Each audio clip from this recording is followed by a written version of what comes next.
जय जगन्नाथ नमस्कार आपण मानक समस्त को मो चैनल को स्वागत। एबे तो मार्केट मानक सब पणस कठा मिलूँ कहारी कहारी बाड़ी बगीचार भी पणस कठा होची तेणु पणस कठार गोटे रेसिपी मुझे आपण मानक करके देखी। रेसिपीटी है पणस पकड़ा। चलतु रेसिपीटी प्रस्तुत करवा।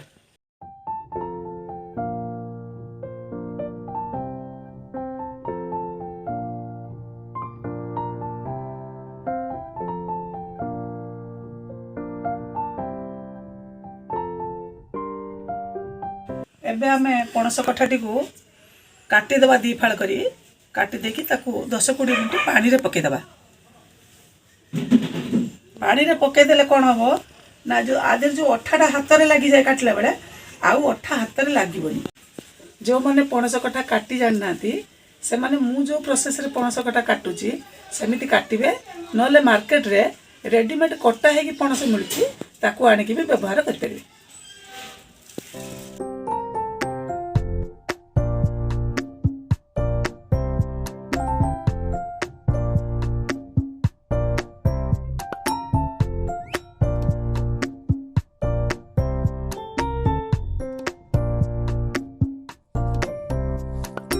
पणस कठा को मु पानी रू बाहर कर दीची। एबे आमे फाळे पणस कठा छोट छोट पीस करी काटिबा।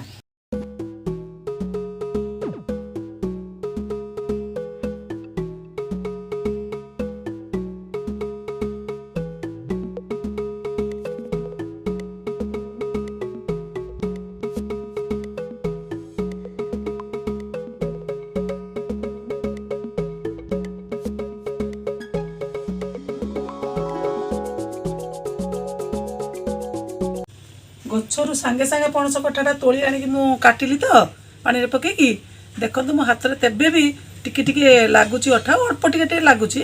आमे टिके तेल लगे देबा।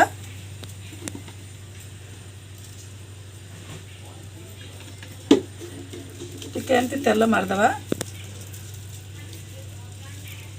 प्रथम रु मारी देथिले हेतंदा मु भाबिली लागिबनी बोधे किंतु एटा सांगे सांगे गच्छरू तोला हेजी तो ता अठाटा टिके अधिका रहिची।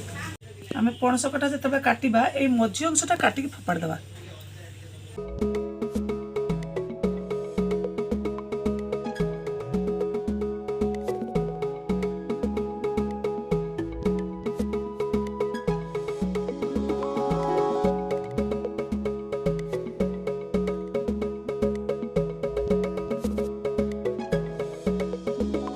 पणस कठा मु काटिकी नहीं आसिली। एबे एथिरे मु अल्प हलदी आ स्वाद अनुसार लुण गुलेकी 10 मिनिट छाड़देवी। हलदी हाफ चामच अच्छी स्वाद अनुसार लुण पकईदबा देकी आम आपको प्रथम गोलेदबा।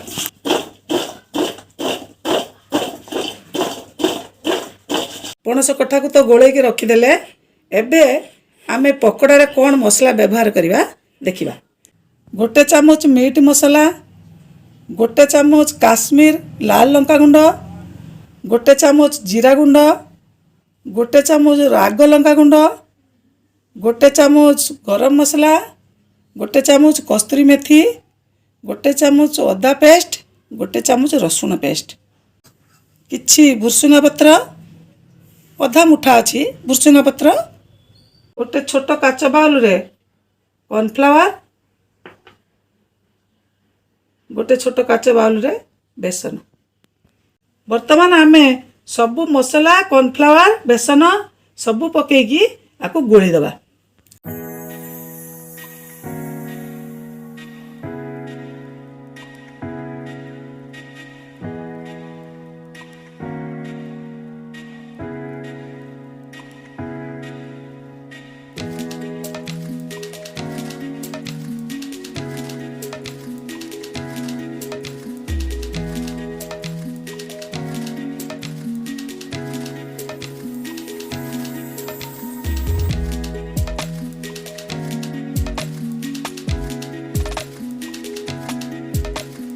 अल्प पानी छिंचिकी दबा एमती चारिकड़ छिंचिकी दबा।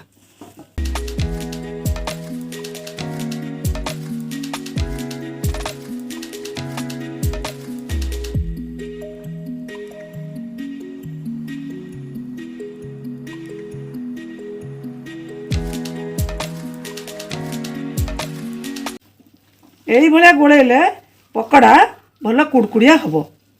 तेणु आम ए बेसी पानी दबानी, एमती सुखा सुखा करी गोलेबा।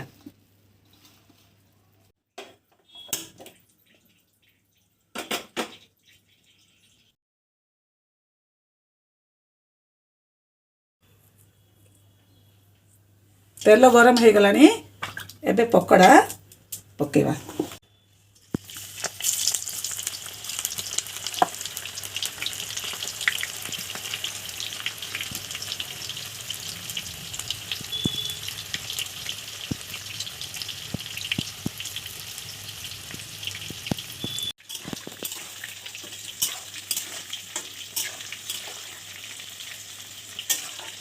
पकोड़ा गोलेला बेले बेसी कॉर्नफ्लावर कि बेसी बेसन व्यवहार करेंगे।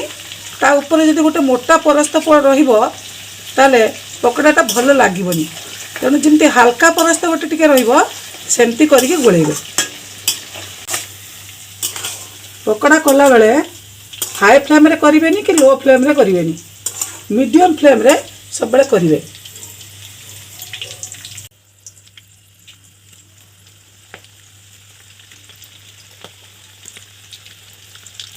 पकेला बेले एमती गोटी गोटी करी पकेबे, अलग अलग करी गोटी गोटी करी पकेबे।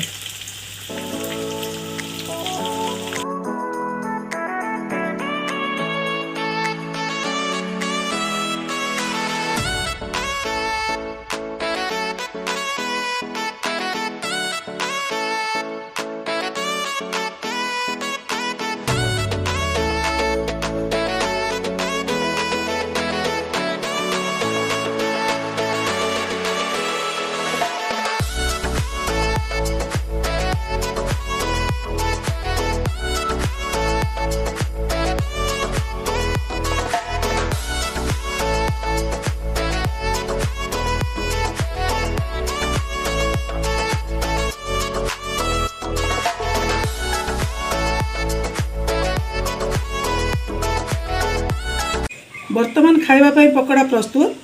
आपण पकोड़ा को विभिन्न प्रकार सॉस मारी खाई परिबे, चटनी मारी खाई परिबे। चटनी रो गोटे रेसिपी मु ऑलरेडी मो चैनल ले छाड़ी सारिची। से रेसिपीटी जो माने देखि नांदी सही रेसिपीटी मु मोर डिस्क्रिप्शन बॉक्स रे दे देछि। एमती पकोड़ा बनै के आपण माने खातु, केमिति लागिला मते कमेंट करके जणातु। दया करी आपण सांग साथी मानकु शेयर करंतु। जदि मो चैनल को सब्सक्राइब करना ताले सब्सक्राइब कर दियो।